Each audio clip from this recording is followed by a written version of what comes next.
Good evening to all of you. Judicial law classes में आपका स्वागत है। अपराध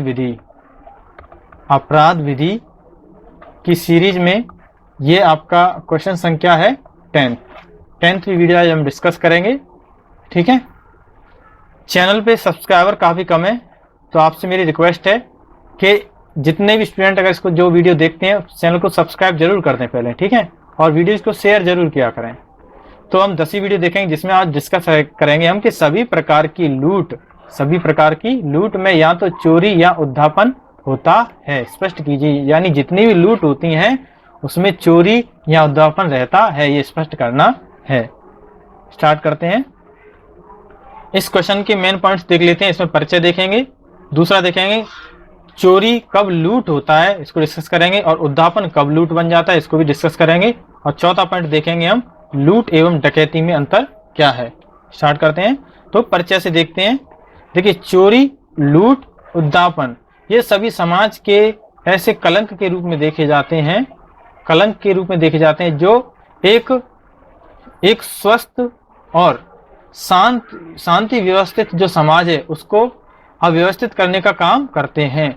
और इसके संदर्भ में भारतीय दंड संहिता में उचित समाधान भी किए गए, इनके लिए दंड के प्रावधान भी किए गए हैं।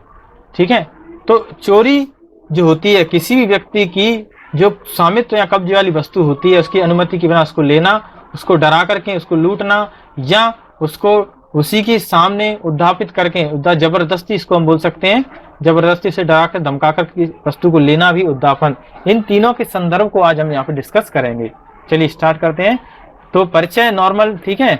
इसमें दूसरा पॉइंट डिस्कस कर लेते हैं। चोरी जो है वो कब लूट बन जाती है, चोरी जो है वो कब लूट है, ये धारा 390 के अंतर्गत बताया गया है। भारतीय दंड संहिता 1860 की धारा 390 के अंतर्गत बताया है कि चोरी जो है कब लूट होती है।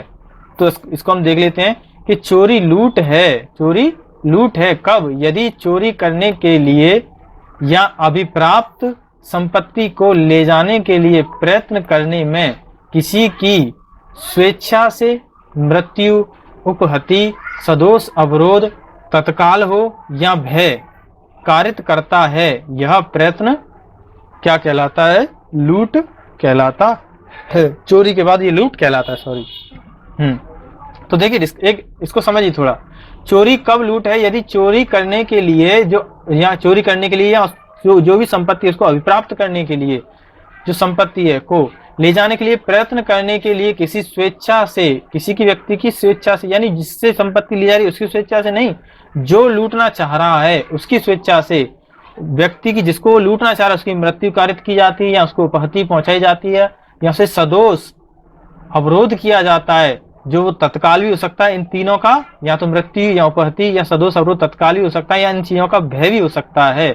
अगर इस प्रकार का कोई भी व्यक्ति इस चीज को कारित करता है या इसका प्रयत्न करता है तो वह लूट के अंतर्गत आता है। ठीक है, आशा करता हूं ये चीज समझे होंगे आप। यानी इसका आशय है कि चोरी को लूट बनने के लिए चोरी के आवश्यक तत्वों के साथ साथ अन्य तत्व भी हैं जो इसे लूट बनाते हैं। यानी जो चोरी है वो लूट बन जाती है, उसके लिए चोरी के जितने आवश्यक तत्व हैं वो तो इसमें विद्यमान है ही, साथ में कुछ अन्य तत्व भी हैं जो इन्हें लूट बनाते हैं। वो क्या है, तो देखो, चोरी के तत्व मिल जाते हैं और अन्य तत्व मिल जाते हैं लूट बनाने के लिए, तब ये पूरा मिलकर क्या बनाता है, चोरी लूट बन जाती है। कैसे, देखो, पहले तो जंगम संपत्ति हो, चोरी के तत्व हमने पिछली वीडियो डिस्कस किए थे। उस पर कब्जा हो किसी व्यक्ति का, तो उसके कब्जे की वस्तु कोई ले रहा हो, उसको उसकी जो संपत्ति उसको उसकी जगह से हटा रहा हो, उसकी अनुमति के बिना, सम्मति का अभाव हो, यहाँ पर बेईमानी पूर्वक उसका आशय हो, तो इन तत्वों के साथ साथ अन्य तथ्य भी हैं जो चोरी को लूट बना देते हैं। वो तत्व क्या है कि स्वेच्छा से किसी की मृत्यु या उपहति का आशय, यानी जो व्यक्ति यहाँ पर लूटना चाह रहा है वो अपनी स्वेच्छा से किसी की मृत्यु कारित करने का आशय रखता है या उसको उपहति करने का आशय रखता है। दूसरा तत्व है, जो व्यक्ति यहाँ पर लूटना चाह रहा है अपनी स्वेच्छा से किसी की तत्काल मृत्यु या उपहति करने की कोशिश कर रहा हो, तत्काल साथ के साथ। ठीक है, तीसरा इसका आवश्यक तत्व है चोरी को लूट बनाने के लिए कि भय कारित करने का आशय, उसका आशय है कि व्यक्ति डर जाए, भय कारित हो जाए, तब ये चोरी लूट बन जाएगी। ठीक है, तो ये थे आवश्यक तत्व। एक तो चोरी के तत्व मिल जाते हैं और अन्य तत्व भी इसमें मिल जाते हैं। इसमें हम एक केस भी देख लेते हैं, हरिश्चंद्र बनाम स्टेट का केस है।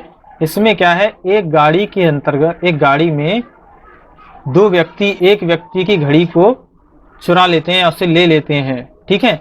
अब व्यक्ति जो है, जो व्यक्ति है, उसकी घड़ी चुराने पर जैसे ही वो गाड़ी से उतरने वाले होते हैं, वो शोर शराबा मचा देता है। अब ये जो दो लोग हैं उस व्यक्ति को थप्पड़ मार देते हैं। तो ये चोरी के तत्व इसके मिलने के साथ साथ में, इसको भय कारित करने के साथ में, तो यह लूट के अंतर्गत इसको अपराध लूट माना गया। तो ये लूट का अपराध माना गया चोरी के साथ में। तीसरा अपना पॉइंट है, उद्धापन जो है वो कब लूट हो जाता है। धारा 390 के अंतर्गत, भारतीय दंड संहिता की धारा 390 के अंतर्गत बताया गया है कि जो उद्धापन है वो लूट कब बन जाता है। एक मिनट, हाँ, तो देख लेते हैं क्या परिभाषा दी गई धारा के अंतर्गत। यानी उद्धापन लूट है यदि अपराधी उद्धापन करते समय भय में डाले गए व्यक्ति की उपस्थिति में और उसकी या अन्य व्यक्ति की मृत्यु, तत्काल उपहति, सदोष अवरोध, भय में डालकर उद्धापन करता है और उद्धापन की जाने वाली वस्तु को उसी समय परिदत्त के लिए उत्प्रेरित करता है, तब वह उद्धापन लूट बन जाता है। यानी समझने का प्रयास करें, उद्धापन लूट कब बनता है।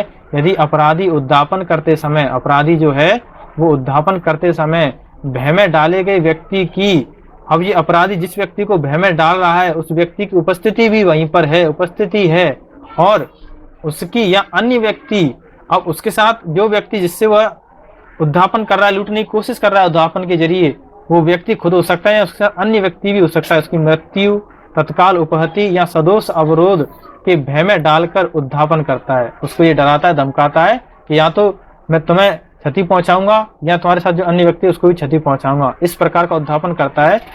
और साथ में कहता है उद्धापन की जाने वाली वस्तु को परिदत्त, इसे लेने के लिए उससे कहता है कि मुझे इसको दे दो, तब ये चीज लूट बन जाती है। उद्धापन क्या बन जाता है, लूट। उद्धापन का मतलब ही होता है किसी चीज को जबरदस्ती वसूलना।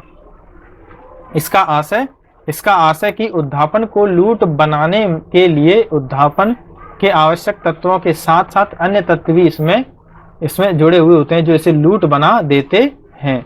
कहने का आशय यह है कि उद्धापन लूट जब बनता है कि इसमें उद्धापन तत्व तो निहित हैं और अन्य तत्व भी जुड़ जाते हैं। वो कौन कौन से हैं, तो सबसे पहले उद्धापन क्या है, उद्धापन के तत्व देख लेते हैं। इसमें उपहति के भय में डाला जाता है, यानी किसी व्यक्ति को क्षति पहुंचाने के भय में डाला जाता है, उपहति के लिए डराया जाता है। और भय उसी व्यक्ति या अन्य व्यक्ति को, यानी वो जो भय किया जाता है अपराधी के द्वारा, वो ये कहता है या तो तुम्हें उस खुद व्यक्ति को भयभीत करता है या उसके साथ जो अन्य व्यक्ति है या उसका संबंधी है उसको भयभीत करता है। तीसरा इसका तत्व है उद्धापन का प्रतिभूति वस्तु को परिदत्त करना, कि वो ये कहता है कि जो प्रतिभूतियां वस्तु उसको परिदत्त करें हमें, ठीक है। और इसमें चौथा पॉइंट है बेईमानीपूर्ण आशय रहता है उद्धापन के लिए। तो ये तो आवश्यक तत्व है उद्धापन के। अब उद्धापन के तत्वों के साथ अन्य तत्व मिलकर इसको लूट बना देते हैं। वो अन्य तत्व क्या है, एक तो तत्काल भय कारित करना, साथ साथ उसी जगह भय कारित करना, और दूसरा है अपराधी की उपस्थिति होना। तो ये दोनों तत्व मिलकर उद्धापन को लूट बना देते हैं, ठीक है। ये सभी तत्व मिलकर के उद्धापन को लूट बना, 1 सेकंड,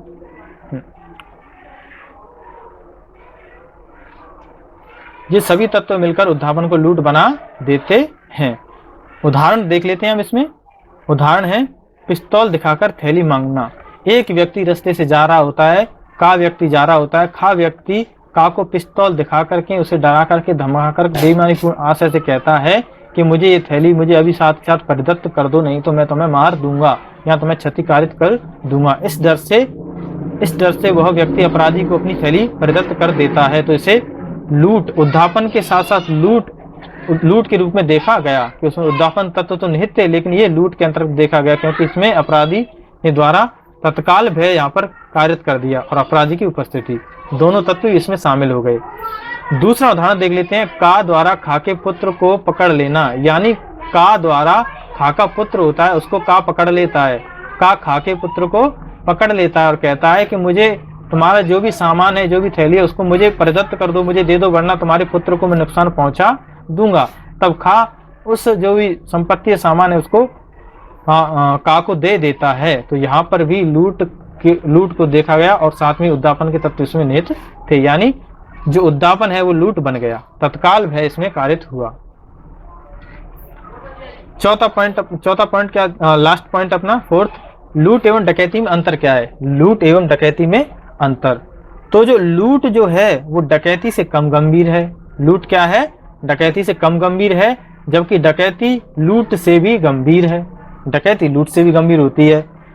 लूट में अभियुक्तों की संख्या निर्धारित नहीं है, यानी आईपीसी की कैदों या भारतीय दंड संहिता के अंतर्गत के लूट में अभियुक्त की संख्या क्या हुई है, निर्धारित नहीं है, जबकि डकैती के अंतर्गत निर्धारित कर दी गई है। आईपीसी दंड संहिता के अंतर्गत बताया गया है कि कम से कम डकैती में कम से कम 5 या 5 से अधिक होनी चाहिए अभियुक्तों की संख्या, अपराधियों की संख्या, तब वह डकैती माना जाएगा।